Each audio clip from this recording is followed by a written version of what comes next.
BJP সক্রিয় সদস্যতা অভিযানে নদিয়ার কৃষ্ণনগরে বিশিষ্ট শোলা শিল্পী তারক মালাকারকে বিজেপি সদস্য করতে তার বাড়িতে উপস্থিত হলেন প্রাক্তন কেন্দ্রীয় শিক্ষা প্রতিমন্ত্রী সুভাষ সরকার।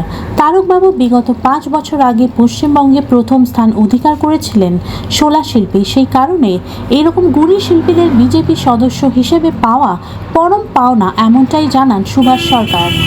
এদিন অষ্টম শ্রেণী পর্যন্ত পাশ ফেল বিষয়েও বিশেষ বার্তা দেন প্রাক্তন শিক্ষা প্রতিমন্ত্রী। তিনি জানান যে সিদ্ধান্ত ভারত সরকার গ্রহণ করেছে তা সত্যি অভূতপূর্ব সিদ্ধান্ত। এতে করে শিক্ষার প্রসার আরও বাড়বে।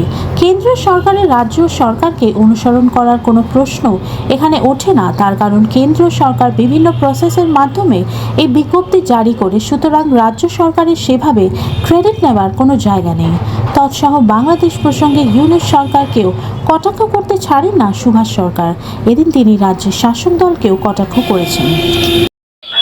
শিক্ষার্থী অকৃতকার্য হয় তাহলে 2 মাস পরে তাকে আবার সুযোগ দিতে বলা হয়েছে এবং সমস্ত শিক্ষক এবং অভিভাবকেরা মিলে প্রচেষ্টা করে তার শিক্ষাকে সেই পর্যায়ে নিয়ে যাতে সে উত্তীর্ণ হতে পারে।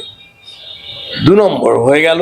3 নম্বর হচ্ছে কোনো অবস্থাতেই শিশুকে বিদ্যালয় থেকে বহিষ্কার করা যাবে না। এটা অত্যন্ত গুরুত্বপূর্ণ। ভারত সরকার সমস্ত ছাত্রছাত্রীর শিক্ষার বিষয়ে অত্যন্ত আন্তরিক এবং সেটা নিশ্চিত করে সবার শিক্ষা যাতে প্রপার হয় সেই জন্য তারা এই গুরুত্বপূর্ণ সিদ্ধান্ত নিয়েছে। আমি আশা করব পশ্চিমবঙ্গেও সমস্ত বিদ্যালয়ে যাতে এই সিদ্ধান্ত লাগু হয় এবং এখনো কয়েকটি প্রদেশ বাকি আছে, তাদেরকেও আগ্রহ করা হয়েছে যে এই সিদ্ধান্ত লাগু করার জন্য। গত 21শে ডিসেম্বর ভারত সরকার একটি বিজ্ঞপ্তি জারি করেছে। আমরা জানি রাষ্ট্রীয় শিক্ষানীতি 2020 লাগু হয়েছে, তারপরে স্কুলে ন্যাশনাল কারিকুলাম ফ্রেমওয়ার্ক তৈরি হয়েছে। এরপরে যাতে সমস্ত শিক্ষার্থীরা তাদের শিক্ষা যাতে ঠিকমতো হয়, লার্নিং আউটকাম যাতে ঠিকমতো হয়, সেই জন্য যে 5ম এবং 8ম শ্রেণীতে পাশ ফেল চালু করা হয়েছে। 5ম এবং 8ম শ্রেণীতে পাশ ফেল যেমন চালু করা হয়েছে, শিক্ষার্থীর লার্নিং আউটকাম সে যাতে শিক্ষার অধিকার, শিক্ষা যাতে সে যথাযথ মানের শিক্ষা পায় সেটার জন্য।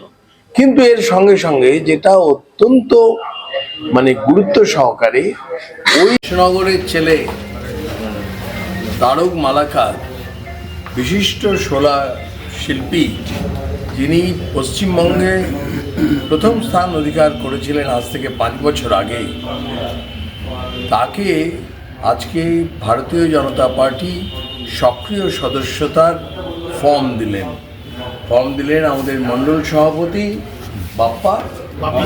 বাপি শীল। এইভাবে আমাদের এই জেলাকে আমরা নদিয়া উত্তর বলি, কৃষ্ণনগর। তো নদিয়া উত্তরেও সদস্য সংখ্যা খুব সফলভাবে হয়েছে। বেশ কয়েকদিন আগেই 1 লক্ষ অতিক্রম করেছে, এখন 1,25,000। যে আমরা কোনো রকম অন্যায়কে ভারতীয় জনতা পার্টি বরদাস্ত করে না। কেউ অন্যায় করলে তার শাস্তি একেবারে আইনসম্মতভাবে হবে।